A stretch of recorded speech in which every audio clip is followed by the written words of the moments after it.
নমস্কার বন্ধুরা, কেমন আছেন সবাই? আশা করি সবাই ভালো আছেন। আজকে নিয়ে আসলাম লাউ পাতার বড়া অথবা পাকোড়া, যে যে নামে ডাকতে পারেন। আমি বানিয়েছি আজকে আমার বাগান থেকে নিয়ে এ পাকোড়া। দারুণ স্বাদ হয়, কিন্তু বানানো হয়ে গেল। রেডি হয়ে যাওয়া পাকোড়া আমি একটা একটা করে তুলে নিচ্ছি।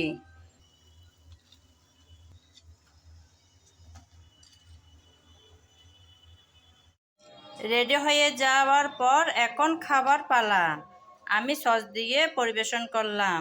বাচ্চারা একটু সস দিয়ে খেতে বেশি পছন্দ করে। আমার এই রেসিপি যদি দেখতে চান তাহলে আমার চ্যানেলে দেখতে পারেন। আজ এ পর্যন্ত। সবাই ভালো থাকবেন। নমস্কার।